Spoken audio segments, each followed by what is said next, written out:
Hi all, welcome back to my channel. I hope you guys are doing good.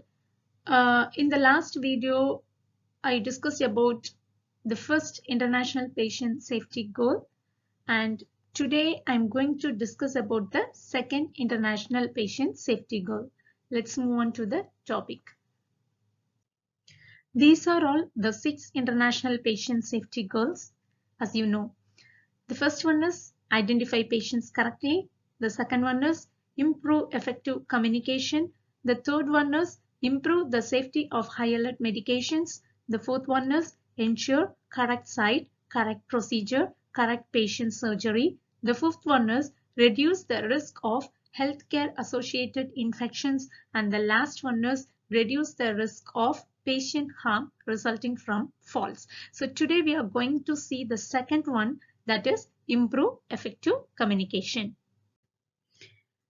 Under improve effective communication, we need to keep 3 things in our mind. The first one is read back policy. The second one is repeat back policy. And the last one is handover, that is IS back. So most of the times we will be confused with the read back and the repeat back policy. So I am going to discuss about that in detail.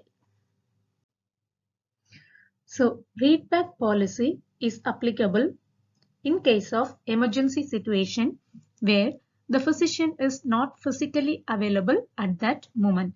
For instance, something goes wrong with your patient and you are informing this to the doctor. So at that moment, the doctor is performing a surgery in the operation theater. So he cannot come and prescribe the medicine at that moment. So in such case, he prefers to give the telephone orders. And the second one is critical lab values. So that is otherwise known as panic values. So you are sending some blood investigations to the lab, and if the result is lower or higher than the normal range, that is known as panic value. In such cases, the lab technician may call you and inform. So in these 2 situations, readback policy is applicable. So what to do whenever you are receiving verbal orders through telephone? The first step is you have to write down whatever you are listening through the telephone. The second one is read back. You have to just read back whatever you have written. And the third one is confirmation.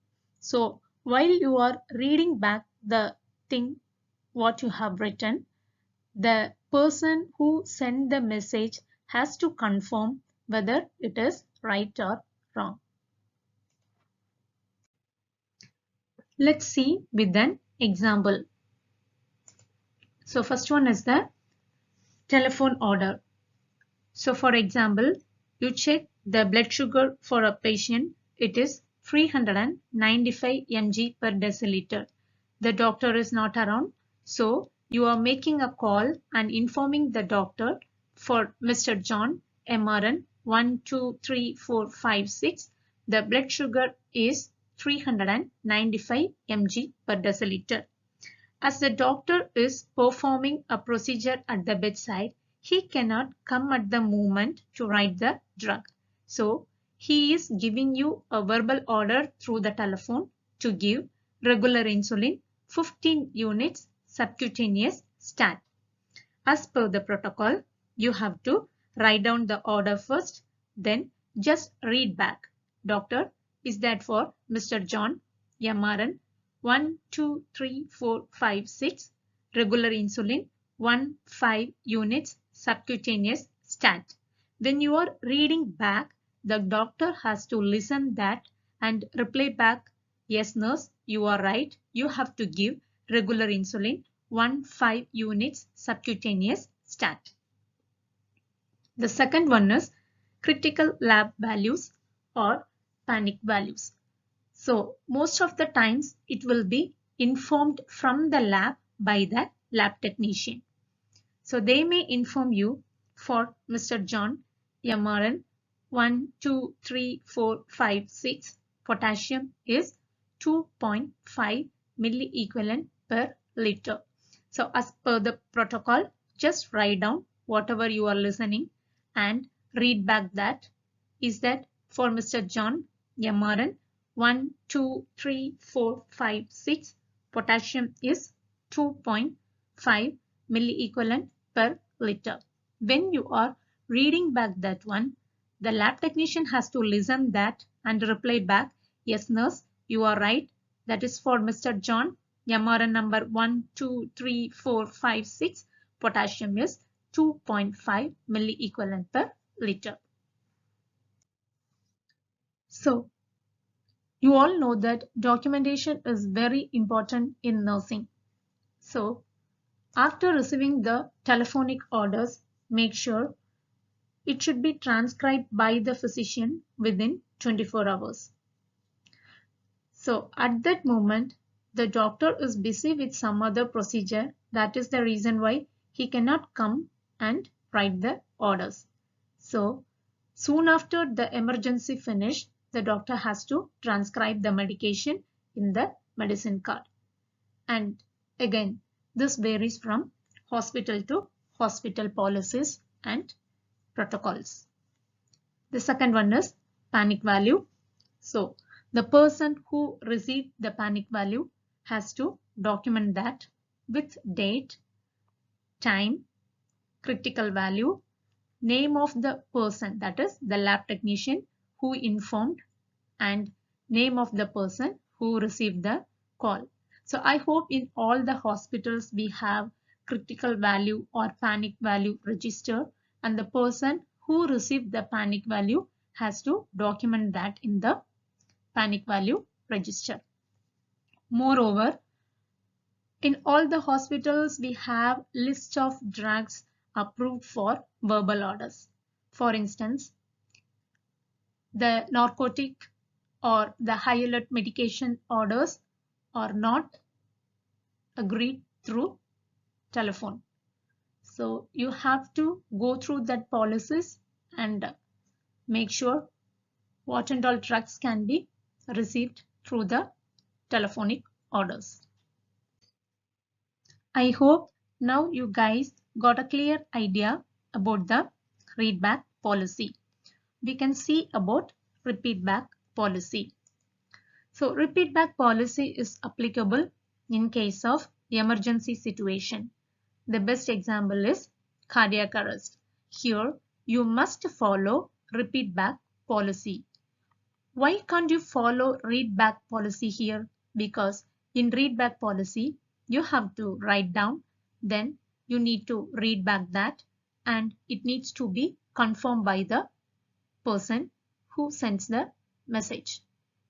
If you follow that order in case of cardiac arrest, it will take more time and it will put your patient's life in trouble. So here we are following the repeat back policy. So what do you mean by repeat back order? So whatever order it's given by your doctor, you have to just repeat back in order to confirm.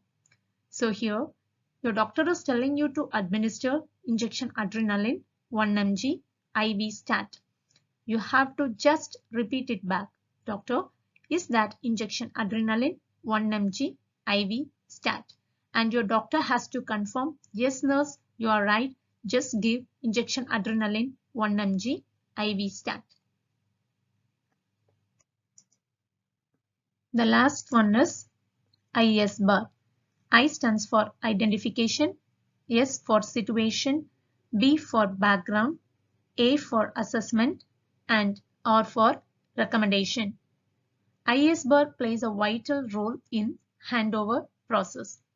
So in identification, which includes patient full name, MRN, date of birth, age, and sex. Situation, for example, if the patient got admitted with complaints of multiple episodes of vomiting and diarrhea, that will come as a situation. B. Background. So if the patient is known case of diabetic mellitus, hypertension, that can be mentioned in background. Next one is assessment, which includes the vital signs of the patient or any significant findings. The last one is recommendation. So here any things to be followed. For example, CBC to be sent tomorrow morning, or chest X-ray done for this patient and the film needs to be collected, and so on. So, in short, read back policy means write down, read back, and confirm. It is applicable in case of receiving telephonic orders as well as receiving panic values. The second one is repeat back policy. It is applicable in case of emergency situations like cardiac arrest. You just need to repeat back the orders in order to confirm. The third one is IS bar. So it plays a vital role in the handover process. I hope this video would be very helpful for you guys.